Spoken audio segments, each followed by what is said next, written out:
generative AI prompts. You know, it's fascinating how generative AI models like ChatGPT and Google Gemini are becoming a routine part of our lives. But it seems many people, myself included sometimes, just type random questions and hope for a magic answer. Absolutely. That's a common trap. What you type into the AI system is called a prompt, and it's essentially your way of communicating what you want the AI to do or answer.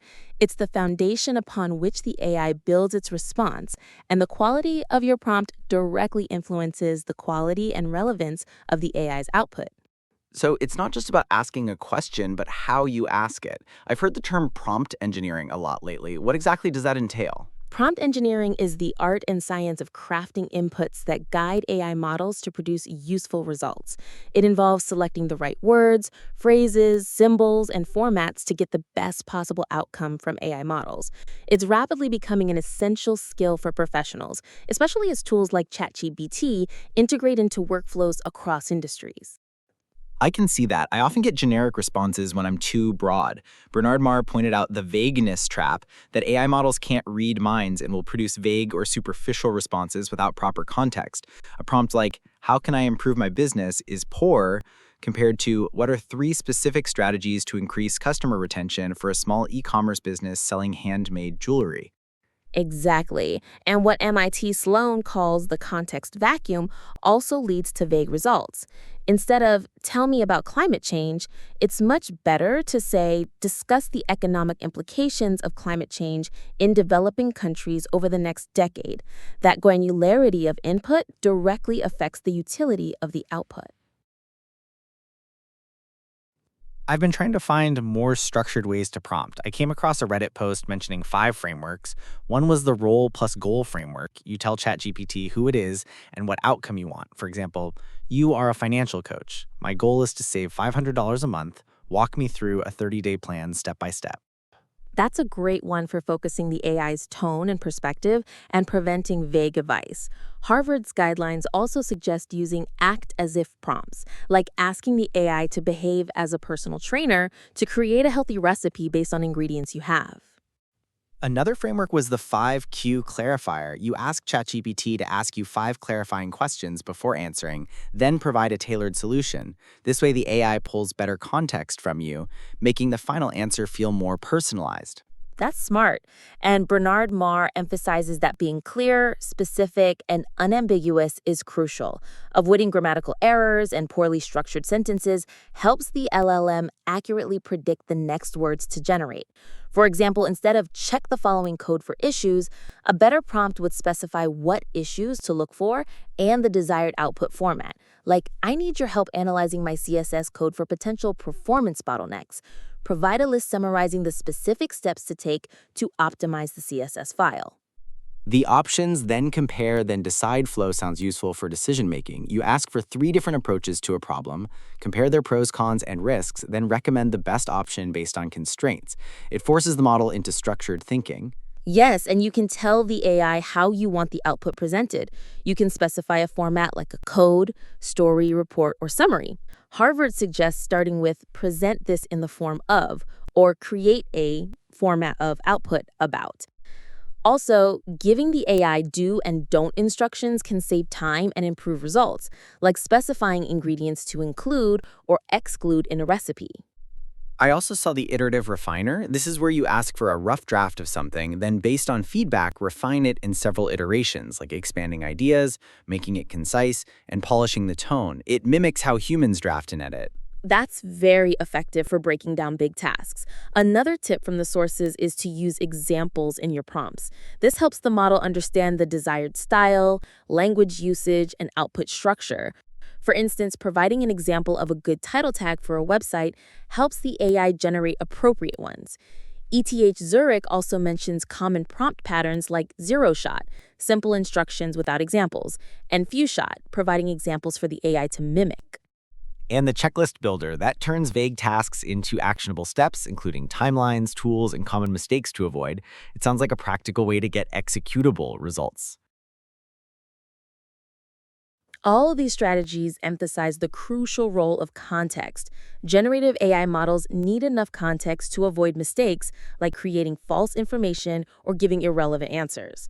Context can be a specific topic, users' previous commands, or desired styles. So, grounding the models in relevant information like business specific data leads to more precise and coherent outputs. I read about retrieval augmented generation, or RAG, as a technique to incorporate context. It combines searching a knowledge base for relevant information with a generative model to produce more precise responses, reducing hallucinations. Exactly. And the future of prompt engineering isn't just about text anymore. There's a trend towards multimodal prompting, where models understand images, audio, and video alongside text. This means prompts will expand beyond words, including examples or cues in multiple formats to guide AI. That's where image generation tools like Gemini come in. I saw Google's tips for image generation recommending 6 elements for effective prompts: subject, composition, action, location, style, and editing instructions. You can be really specific, like a stoic robot barista with glowing blue optics as the subject, or 3D animation for the style. Yes, and Gemini can maintain consistent character design across multiple generations, make targeted transformations to specific parts of an image, or even blend concepts from multiple ideas into a single image. It can even use logic and reasoning to predict what would happen next in a sequence, like if a person holding a cake were to trip. It's all about providing that rich context.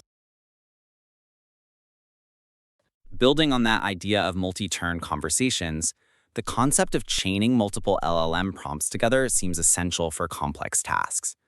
It's like breaking a big problem into a series of highly targeted subtasks, where the output of one step becomes the input for the next. That's exactly right. This approach helps make complex tasks more transparent and controllable. The prompt chainer interface, for instance, visually programs these chains using nodes and edges to represent steps and connections. And it's not just for overcoming limitations. Users sometimes chain steps to make their prototypes more extensible and generalizable. For example, one user built a general ideator combined with a summer activity classifier so they could easily switch the classifier for other variables later. The iterative nature is key. You don't have to get everything perfect in the first prompt. You can start with a basic question and add to it over time, changing wording, tone, or adding more context. This iterative process unlocks more potential from AI. Most AI systems allow you to generate new responses without re-entering the entire prompt. Prompt Chainer also offers debugging features like unit testing individual nodes or performing end-to-end assessments of the whole chain. It even allows breakpoint debugging, where you can edit the output of a node before it feeds into the next, which is crucial for identifying cascading errors. Despite all these advancements, AI isn't flawless. We need to be vigilant about potential flaws, biases, and the implications of over-relying on these systems. There are concerns around factual inaccuracy, with AI generating misleading or even completely made-up content, often referred to as AI hallucination. And the issue of bias, like the MIT student whose photo is turned into a professional headshot with lighter skin and blue eyes. Sam Altman, CEO of ChatGPT, acknowledges that AI falls short of removing biases. That's why ethical prompting is coming to the forefront. As AI models become more powerful, prompt engineers must consider the ethical implications of their instructions, including using guardrails and bias mitigation prompts to ensure fair and safe AI outputs. A human-in-the-loop approach is highlighted as important. We must never input sensitive information into public AI systems that we wouldn't be comfortable seeing on a billboard, as private data has resurfaced in other users' responses. Looking ahead, while prompt engineer was initially hyped as a high-paying standalone job, the reality is that it's more likely to become a core skill integrated into many other tech roles.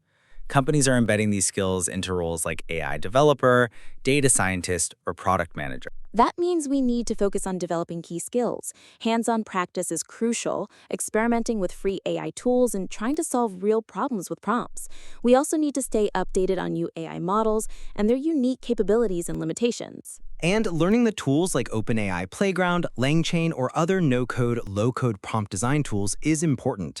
Beyond the technical, cultivating soft skills like communication, breaking down complex ideas, collaboration, and creativity will be vital for bridging the gap between humans and machines. Ultimately, some experts even suggest that problem formulation, defining the focus, scope, and boundaries of a problem, might be more important in the long run than mastering prompt engineering itself, as AI models might eventually write prompts themselves or intuit our intentions. It's an exciting field that's constantly evolving, demanding continuous learning and adaptation. Mastering how to communicate with AI is definitely a critical future skill.